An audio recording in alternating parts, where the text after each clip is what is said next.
하나님이 사랑하는 신일교회 강단에서 하나님 말씀 전할 수 있도록 초청해 주신 배요한 위임 목사님과 교우 여러분들에게 진심으로 감사드립니다. 저는 아까 소개받은 대로 장로회 신학대학교에서 한국교회사를 가르치고 있는 최영근 목사입니다. 개인적으로 우리 신일교회에 들어올 때마다 마음이 따뜻해지는데요, 교회가 참 귀한 교회이기도 하지만 우리 배요한 목사님은 제가 신학생 시절부터 제일 존경하던 그런 선배님이었습니다. 교육전도사로 교회 처음 부임해서 어떻게 사역해야 될지 모를 때 정말 좋은 롤 모델이 되어주셨고, 그때 이후로 지금까지 교수 사역할 때, 또 한국교회를 위해서 기도하고 고민할 때 항상 따뜻하고 의로운 조언을 아끼지 않으시는 귀한 선배님이십니다. 신앙의 좋은 멘토가 신앙생활에 얼마나 유익한지 모릅니다. 우리가 성경을 통해서 하나님을 만나 그리스도인이 되는 것인데, 우리가 성경에서 하나님을 말씀으로, 삶으로 경험하도록 선한 영향을 끼치는 신앙의 멘토가 있어야 말씀 속에서 하나님을 인격적으로 만나게 되는 줄로 믿습니다.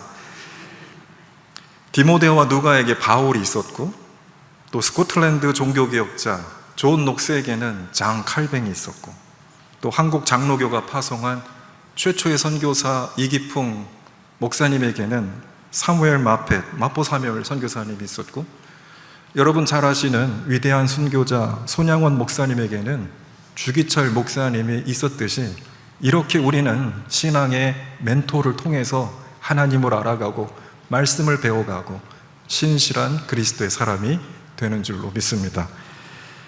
다음 세대 믿음의 선한 영향력을 끼치는 우리 모든 교우 여러분 되시기를 바랍니다. 믿음의 선한 영향력 어디서 올까요? 당연히 말씀으로부터 오겠죠. 우리 사도 바울은 로마서 1장 16절에서 이렇게 말씀합니다. 우리 다 같이 한 목소리로 말씀을 봉독해 보겠습니다. 시작. 내가 복음을 부끄러워하지 아니하노. 이 복음은 모든 믿는 자에게 구원을 주시는 하나님의 능력이 됨이라. 먼저는 유대인에게요, 그리고 헬라인에게로다. 아멘. 믿음의 영향력은 복음, 하나님의 말씀으로부터 옵니다. 사도 바울은 여기서 매우 의미심장한 말을 했습니다. 여러분도 발견하셨습니까?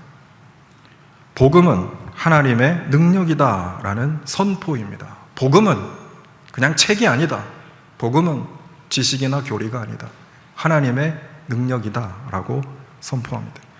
하나님의 말씀은 교리나 지식이나 책이 아니고 모든 믿는 자를 구원하시는 하나님의 능력이라고 선포하고 있습니다. 하나님의 말씀이 지식과 책으로 전락할 때 기독교는 생명력을 잃어버리고 맙니다. 반대로 하나님의 말씀이 우리의 인격이 되고 우리의 정신이 되고 우리의 삶이 될 때, 그리고 사람과 세상을 구원하는 선한 영향력이 될 때에 그러한 신앙은 위대한 능력을 갖게 되리라 믿습니다. 복음을 하나님의 능력으로 경험한 바울이었기 때문에 내가 복음을 부끄러워하지 않는다라고 당당히 선포하였습니다. 그런데 이 복음은 믿는 사람에게만 하나님의 능력이 되는 것이 아니라 유대인과 헬라인에게도 하나님의 능력이라고 확신하였습니다. 사도 바울은 당시 복음을 부정하고 또 하나님을 멸시하는 유대인의 율법을 두려워하거나 부러워하지 않았고, 복음을 조롱하고 또 협박하는 로마인들의 권력과 철학에 주눅들지 않았습니다. 오히려 복음을 가지고 유대인과 헬라인을 압도하고 그들을 포용하였던 것이죠. 우리 주변에는 두 종류의 그리스도인들이 있습니다. 복음을 믿고 확신하는 사람, 그렇지 못한 사람입니다.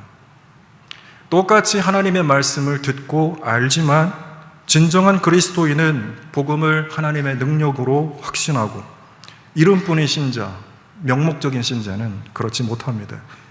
왜 이런 차이가 날까요? 왜 똑같은 말씀을 가지고 누구는 복음을 하나님의 능력이라고 확신하는데 누구는 하나님의 능력이라고 확신하지 못할까요? 복음이 뿌리 내리고 자라나는 것을 가로막는 장애물이 있기 때문입니다. 하나님의 말씀이 들어와 뿌리를 내리고 자라나 열매를 맺는 것을 방해하는 장애물이 있기 때문에 말씀이 하나님의 능력으로 경험되지 못하는 것입니다. 그 사람을 지배하고 있는 철학과 신념이, 또는 욕망과 처세소리, 혹은 걱정과 불안과 염려가 하나님의 능력을 믿지 못하게 가로막기 때문입니다. 복음을 부끄러워하고 복음을 확신하지 못하는 사람은 결코 하나님의 능력을 경험하지 못합니다. 우리가 복음을 확신하지 못한다면 그 말씀 가지고 살아갈 수 있을까요? 오늘 믿음으로 살리라, 이런 제목으로 말씀을 전하고 있는데, 우리가 하나님의 말씀을, 복음을 확신하지 못한다면 어떻게 그 말씀 가지고 살아갈 수 있겠습니까? 어떻게 복음을 확신하지 못한다면 우리가 다음 세대, 우리 자녀들에게 말씀을 가르칠 수 있겠습니까? 우리는 디모데후서 3장 17절의 말씀처럼 성경이 하나님의 사람으로 온전하게 하며 모든 선한 일을 행할 능력을 갖추게 한다라는 말씀을 확신하면서 정말 성경이 착하고 유능한 사람들을 길러낸다는 확신을 가지고 우리의 자녀들과 청년들에게 하나님의 말씀을 가르쳐야 할 줄로 믿습니다. 제가 한남대학교에서 기독교학과 교수로 섬기다가 장로회 신학대학교 교수가 되었는데요, 한남대학교는 여러분 잘 아시는 윌리엄 린튼 인돈 선교사님이 미국 남장로회를 대표해서 세운 기독교 대학입니다. 어느 날 인돈 박사님의 증손자가 학교를 찾아왔습니다. 지금 대만에서 선교사로, 농촌 선교를 하고 계신다는 분입니다. 5대째 선교사 집안이더라고요. 제가 참 궁금해서 물어봤습니다. 아니, 도대체 당신 집안에는 무슨 내력이 있길래 이렇게 5대째 선교사로, 그것도 외국에서 현지인과 더불어 사역하고 살아가느냐? 인돈 박사님의 셋째 아들이 인휴 선교사님, 순천에서 선교하시다가 교통사고로 돌아가셨죠. 인휴 선교사의 아들들이 북한의 결핵 문제에 퇴치하고 있는 유진벨 재단 인세반 박사, 그리고 여러분 잘 아시는 인유원 박사가 인유 박사의 아들들입니다. 그리고 인유 박사의 손자가 저를 찾아온 인주열이라는 선교사님. 제가 물어봤습니다. 무슨 매력이 있어서 5대째 선교사 가문이 될 수 있었느냐? 그랬더니 할아버지 얘기를 하더라고요. 인돈 박사의 셋째 아들 인유 선교사가 순천에서 선교할 때에 농촌 선교, 섬 선교 다닐 때 자기 데리고 다녔다. 3살짜리 철부지, 아무것도 모르는 자기 데리고 선교 다녔다는 거예요. 할아버지가 전도할 때 자기는 옆에서 그림책 색칠하고 있었다는 겁니다. 할아버지가 무슨 말 했는지 생각도 나지 않는다. 그런데 할아버지가 했던 말씀 속에 그 분위기, 느낌, 영혼을 사랑하는 그 사랑, 열정, 온몸으로 고스란히 배웠다는 거예요. 자기가 그 할아버지 신앙의 유산 때문에 지금 선교사로 살고 있다는 것이죠. 우리가 말씀을 확신하면 그 말씀이 우리 자녀들에게 이러한 분위기로, 영향력으로 전달될 줄로 믿습니다. 우리가 믿음의 선한 영향력을 가지고 우리 자녀들에게 이 말씀을 가지고 가르치고 살아간다면 우리의 자녀들과 젊은 세대들이 우리 못지않게, 어쩌면 우리보다 더 뛰어난 하나님의 사람으로, 착하고 유능한 그리스도의 사람으로 살아가게 될 줄로 믿습니다. 우리가 하나님 말씀 안에서 주님을 만나고 주님의 능력을 경험하면서 삶의 모든 순간에서, 그리고 삶의 모든 자리에서 살아있는 복음을 우리의 자녀들과 청년들에게 힘있게 가르치고 열심히 선포하여서 이런 믿음의 선한 영향력이 말씀으로부터 흘러나와 우리에게로, 그리고 우리의 자녀들과 다음 세대로, 그리고 세상을 향해 힘차게 흘러갈 수 있게 되기를 바랍니다. 사도 바울은 로마서 1장 17절에서 복음 안에 나타난 하나님의 능력이 어떻게 역사하는지 설명합니다. 복음에는 하나님의 의가 나타나서 믿음으로 믿음에 이르게 한다라고 말씀합니다. 이 구절을 헬라어 원문으로 직역을 하면 복음 안에 있는 하나님의 의는 믿음에서 나와 믿음으로 나타난다라는 뜻입니다.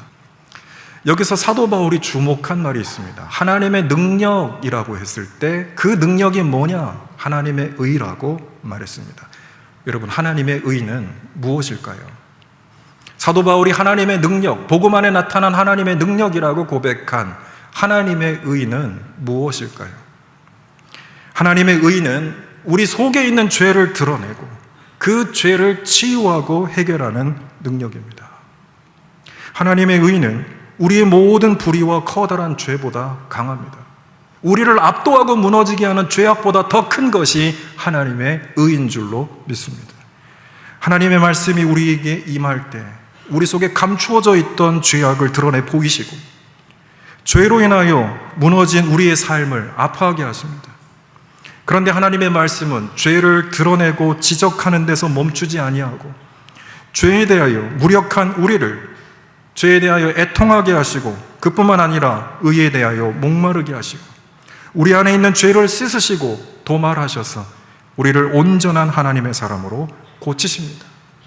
하나님은 우리의 죄를 드러내실 뿐만 아니라 그 죄를 치유하시고 도말하셔서 우리를 온전한 사람으로 치유하신다라는 말씀입니다.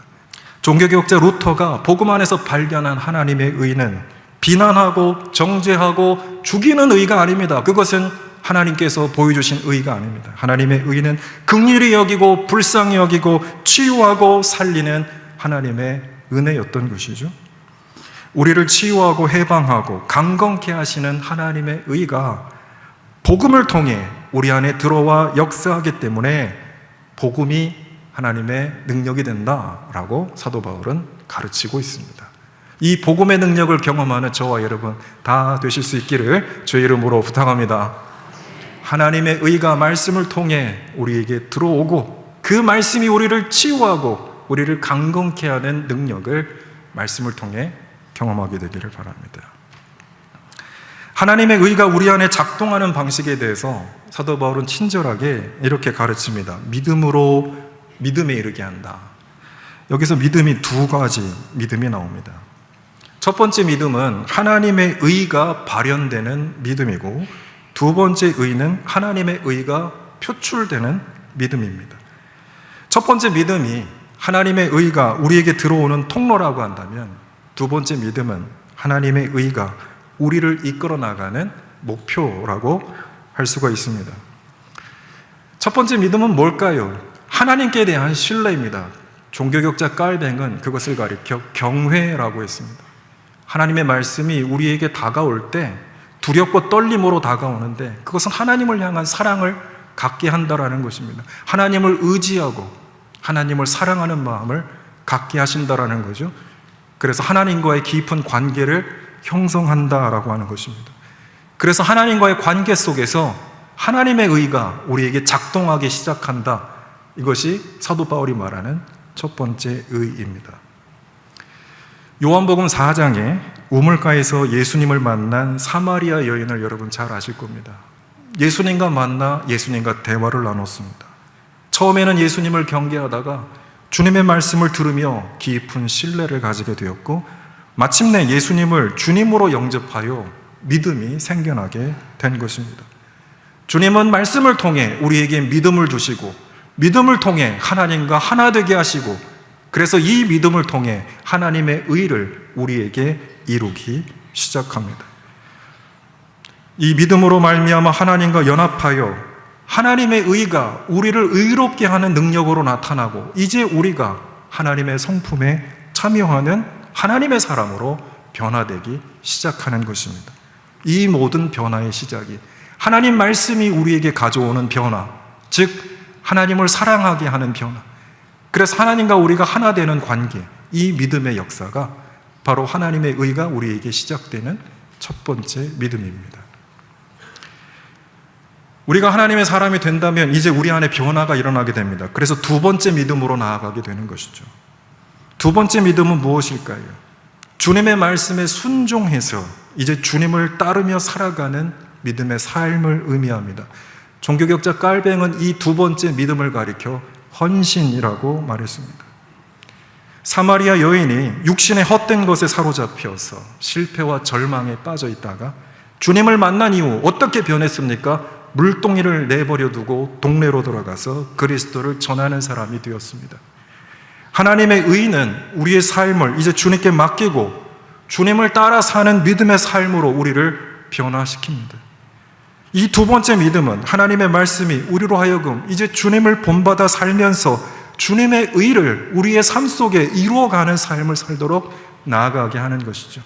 바로 하나님과의 관계가 이제 하나님의 성품에 참여하여서 하나님께서 우리에게 이루시는 의를 이루는 삶을 살도록 나가게 한다라는 말씀입니다. 그래서 이 믿음은 우리가 만들어내는 생산물이 아닙니다. 내가 믿는 것이 아닙니다. 하나님이 주시는 선물입니다. 하나님의 말씀이 우리 안에 하나님을 향한 사랑과 믿음을 형성하고 그 믿음이 이제 주님을 본받아 살아가는 헌신을 낳고 우리를 선하고 유능한 그리스도의 사람이 되게 하셔서 우리의 삶을 통해 하나님의 의를 이루는 삶으로 살아가게 하십니다. 그래서 사도 바울은 오직 의인은 믿음으로 말미암아 살리라 라고 선포하였습니다. 복음 안에 나타난 하나님의 능력은 믿음을 통해 신자들을 하나님의 사람으로 변화시키고 이제 믿음의 삶을 살아가는 신자들을 통해 세상을 하나님의 의로 변화시키는 선한 영향력으로 나타납니다. 복음에 나타난 하나님의 의는 그냥 신자들만, 교회만 변화시키는 것이 아니라 신자들을 하나님의 사람으로 변화시키고 이제 교회를 통해 세상에 하나님의 의를 이루어 가시는 선한 영향력으로 나타나게 된다라는 말씀이죠. 그래서 복음은 믿는 자에게만 하나님의 능력이 아니라 유대인과 헬라인과 모든 사람에게 구원하는 능력이라고 바울이 선포했던 것입니다. 사도 바울은 로마서 12장 1절로 2절에서 복음의 선한 영향력을 나타내는 삶이 우리가 드려야 할 영적 예배, 참된 예배라고 권면하고 있습니다. 로마서 1장이 로마서의 서론으로서 복음 안에 나타난 하나님의 능력이 무엇인지에 대하여 이야기했다면 우리가 읽은 로마서 12장은 로마서의 결론으로서 복음 안에 나타난 하나님의 능력으로 어떻게 살아야 하는지 우리에게 권면하고 있습니다. 12장 1절에서 사도 바울은 이렇게 권면합니다. 너희 몸을 하나님이 기뻐하시는 거룩한 산 제물로 드리라. 이는 너희가 드릴 영적 예배니라. 여기서 영적 예배는 헬라어 원문에서는 로기케 라트레이아, 합당한 예배, 진정한 예배, 온전한 예배, 참된 예배, 이런 뜻을 가지고 있습니다. 우리가 드려야 될 진정한 예배는 무엇인가? 2절과 연결해서 읽어보면 하나님이 원하시는 진정한 예배는 주님의 선하시고 기뻐하시고 온전하신 뜻을 분별하고 그 말씀을 따라 우리의 마음이 새롭게 변화되어 이제 하나님의 뜻을 온전히 이루는 믿음의 삶을 사는 것, 이것이 하나님이 기뻐하시는 온전한 예배라고 바울은 말하고 있습니다. 하나님의 말씀이 우리에게 주님의 뜻을 가르치시고 하나님의 말씀이 우리의 마음을 새롭게 하여 주님의 뜻을 받아들이게 하시고 이제 하나님의 말씀이 주님의 뜻을 따르는 삶을 살도록 우리를 인도하시는 것, 이것이 바로 사도 바울이 얘기하는 진정한 영적 예배인 것입니다. 하나님 말씀에서 믿음이 나오고 이 믿음에서 하나님 말씀을 따르는 삶이 나오는 말씀과 믿음과 삶의 선순환, 바로 이것이 사도 바울이 말하는 우리가 드려야 할 하나님이 기뻐하시는 진정한 예배라고 말씀합니다. 우리가 하나님께 드려야 될 진정한 예배는 믿음으로 믿음에 이르는 삶인 줄로 믿습니다. 말씀에서 하나님의 의를 경험하고 하나님의 의를 살아가는 삶인 줄로 믿습니다. 오직 믿음으로 살아가는 삶, 이것이 우리가 하나님께 드려야 할 진정한 예배입니다. 기독교 2000년 역사 속에, 한국 기독교 140년 역사 속에 변하지 않는 영적 원리가 있습니다. 하나님이 시대를 통해서 항상 교회를 이끌어 가시고 세상을 주관하시는 영적 원리가 있다라는 말씀입니다. 복음 안에 나타난 하나님의 능력은 하나님 말씀에 붙잡혀서 믿음으로 살아가는 신실한 사람들을 통해서 교회의 부흥과 회복, 세상의 변혁과 개혁을 이루셨다라는 사실입니다. 하나님이 말씀하시고 그 말씀을 통해 하나님의 사람을 기르시고 그 사람을 통해 교회를 변화시키시고 세상을 개혁하시는 것이 하나님이 교회와 세상을 다스리시는 영적 원리인 것입니다. 2세기 초 기독교 인구는 로마 전체의 0.08%에 지나지 않았지만 기독교 공동체는 불과 200년 만에 로마 제국을 영적으로 지도하는 모범적인 공동체가 되었습니다. 종교사회학자인 로드니 스타크는 박해받는 주변부 공동체인 기독교가 로마 제국을 지배하는 중심 종교로 변화된 이유를 연구했습니다. 그가 쓴 책 기독교의 발흥 Rise of Christianity라는 책에서 그는 2세기, 3세기 팬데믹 상황에 주목하면서 기독교 공동체가 그리스도를 본받아 자기 희생적 사랑을 실천함으로써 그들을 조롱하는 로마인들에게 감동을 주고 그리스도인들에게 극진한 돌봄을 통해 살아난 사람들이 대거 기독교로 개종함으로써 기독교가 커다란 부흥의 전기를 마련했다라고 말한 바 있습니다. 2세기, 3세기 팬데믹이 아니었더라면 절대로 기독교가 로마의 중심 종교가 될 수 없었다라는 주장인 것입니다. 한 예로 260년 알렉산드리아 지역에서 일어난 팬데믹으로 많은 사람들이 죽었을 때 로마인들은 병든 자를 다 내버리고 도망갔지만 이와 대조적으로 그리스도인들은 끝까지 자리를 지키며 이웃들을 정성껏 돌보아 주었고 로마사에 커다란 영향력을 끼쳤습니다. 이 당시 알렉산드리아 감독이었던 디오니시우스가 부활절 서신에서 이렇게 말하였습니다. 우리 형제들은 자신을 아끼지 않고 다른 사람만을 생각하며 끝없는 사랑과 헌신을 보여주었습니다. 위험을 무릅쓰고 병든 사람을 돌보고 도움을 요청하는 사람을 간호하고 그리스도 안에서 그들을 섬겼습니다.